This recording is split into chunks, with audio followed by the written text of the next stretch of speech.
আপনি যখন বাড়িতে থাকেন তখন আপনার কাছে যদি স্ক্রিপ্ট আসে অনলাইনে কিংবা হোয়াটসঅ্যাপে, আপনি সেই স্ক্রিপ্টগুলো প্রিন্ট দিয়ে আপনি মার্কার দিয়ে দাগিয়ে আপনি মুখস্থ করে তারপর সেটা যান, মুখস্থ ঠিক না, আসলে আমি মানে আত্মস্থ করে নিজের ভেতরে। গল্পটা আসলে কি, অনেকে হয় যে আমি প্রথম দিকে দেখেছি যে আমাকে বলে যে ভাই স্ক্রিপ্ট অনেক বড়, প্রায় 60-70 পৃষ্ঠা, আমি আপনার পোর্শনগুলো পাঠিয়ে দিই।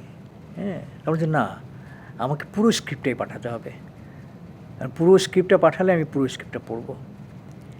তো পুরো স্ক্রিপ্টটা যখন পাঠায়, তো ধরো যে মোবাইলে পড়লে তো এক ধরনের চোখের উপরে প্রেশার পড়ে, তা আমি যেটা করি প্রিন্ট করে নিয়ে আসি, এবং প্রিন্ট করে নিয়ে এসে আমি প্রথম থেকে শুরু করে শেষ পর্যন্ত আমি সব, মানে আমার চরিত্রকে হাইলাইট করে আমি পড়ি না, আমি একদম প্রথম থেকে শেষ পর্যন্ত পুরো নাটকটি পড়ি গল্পটা বোঝার জন্য, যে নাট্যকার যে গল্পটি লিখেছেন বা যে বার্তাটি দিতে চান তিনি, সেই বার্তাটি কোন কোন চরিত্রের মধ্য দিয়ে কিভাবে যাচ্ছে সেইটা আমি আসলে দেখতে চাই। এবং আপনি ৭৭ থেকে মঞ্চে অভিনয় করেন, ৮১ সাল থেকে টেলিভিশন অভিনয় করেন, এখনও এত আবেগ ধরে রাখা কিভাবে সম্ভব? আমি যে কাজটাকে খুব ভালোবাসি, আমি খুব পছন্দ করি।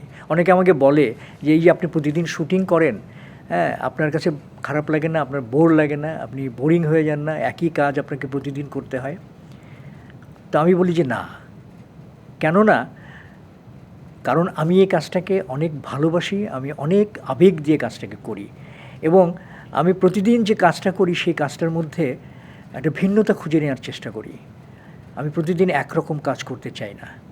হ্যাঁ, এই যে মানে ক্রিয়েটিভিটি, এই যে সৃজনশীল যে বিষয়টা, এটা আমি চেষ্টা করি। কারণ আমি ডিরেক্টরস অ্যাক্টর, আমি এটা মানি, কিন্তু তারপরেও কিন্তু আমি একজন ক্রিয়েটিভ অ্যাক্টর। ডিরেক্টরের চাহিদা অনুযায়ী আমি চেষ্টা করি আমার মতো করে কিছু একটা তৈরি করার, নিজেকে এবং ডিরেক্টরকেও চমকে দেওয়ার, মানে নিজেকে প্রতিদিন নতুন নতুন করে আবিষ্কার করার। প্রত্যেকটা চরিত্রের মধ্যে আমি বলি যে প্রত্যেকটা চরিত্রই আমার কাছে প্রতিদিন নতুন নতুন চরিত্র।